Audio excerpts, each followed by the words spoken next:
يا مرحب على كل اللي بيسمعونا دلوقتي في بودكاست من غير منحاس.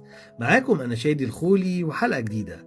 البودكاست اللي بنتكلم فيه دايما عن مواقف وشخصيات بنقابلها كل يوم، وساعات بنكتشف حقيقتها متأخر جدا.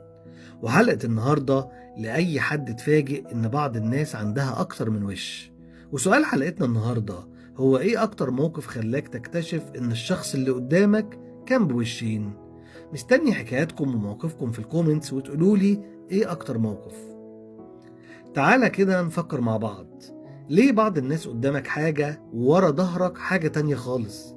ليه في ناس بتضحك لك وتحضنك وتقولك يا حبيبي، وبعدها بشوية تلاقيها هي اللي بتتكلم عليك بطريقة عمرك ما تتخيلها؟ تعالى اقولك بقى ان الشغل هو البيئة الخصبة اللي ممكن تقابل فيها الشخص ده.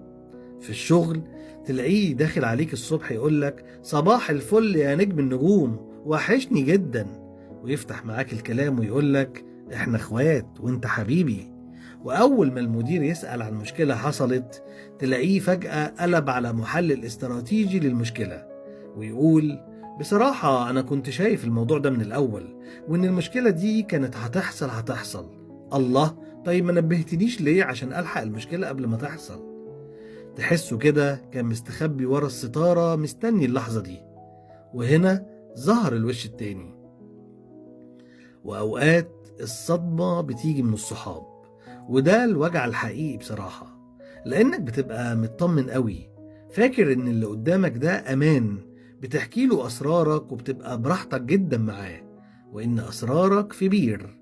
وفجأة بتكتشف إن كلامك كله سافر في جولة سياحية لناس انت اصلا ما ينفعش تتكلم معاهم او تفضفض لهم. اخطر نوع مش اللي بيكرهك، اخطر نوع اللي بيمثل انه بيحبك، لانك بتاخد وقت طويل عشان تكتشفه، وده اللي بيخلي الصدمة اكبر. طيب الناس دي بتعمل كده ليه؟ في ناس بتحب تكون مقبولة من الكل، ما بتزعلش حد، فبتقول لكل شخص الكلام اللي بيعجبه. وفي ناس بتحس بقيمتها لما بتبقى عارفة كل حاجة عن كل الناس. وفي ناس للأسف بتستمتع بالفتنة والدراما، تحسوا لو الدنيا هديت شوية يتوتر. بس خليني أقولك حاجة مهمة، مش معنى أنك قابلت ناس بوشين ودول كتير إن كل الناس وحشة.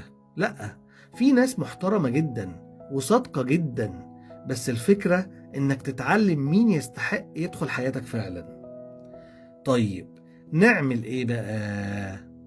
أول حاجة خليك طيب بس مش ساذج، مش أي ابتسامة معناها أمان. تاني حاجة ما تحكيش كل تفاصيل حياتك لكل الناس، في فرق بين الشخص اللطيف والشخص الأمين. وتالت حاجة ودي الأهم، لما تكتشف الشخص ده ما تغضبش، ابعد، علشان ما تتحولش لدسخة منه وتقول أنا هبقى كده بوشين علشان أردله اللي عمل فيا. أكبر غلطة. خليك واضح أحسن، لأن الوضوح راحة، أما العيشة بوشين فدي متعبة جدا. وفي نوع بقى يقولك أنا بكره النفاق جدا، وهو لو النفاق كان مادة دراسية كان خد فيها امتياز مع مرتبة الشرف. والله. قولولي بصراحة، ايه اكتر موقف خلاك تكتشف ان الشخص اللي قدامك كان بوشين؟ وهل بتعرف تكتشف النوع ده بسرعة، ولا للأسف بتكتشف بعد فوات الأوان؟ مستني حكاياتكم وتعليقاتكم في الكومنتس وتقولولي على اكتر المواقف اللي وقعتوا فيها. في الآخر مش لازم كل الناس تحبك، بس مهم جدا ان الناس اللي حواليك تكون حقيقية. وخليك فاكر، الوش الحقيقي بيبان وقت المصلحة، وقت الغلط، ووقت الغياب. وبكده تكون خلصت حلقتنا. كنت معاكم أنا شادي الخولي في بودكاست من غير ما نحس. وخلي بالك، الناس اللي بوشين ممكن يخدعوك بالكلام، لكن المواقف دايما هي اللي بتكشف لك الحقيقة. استنوني الحلقة اللي جاية. مع السلامة.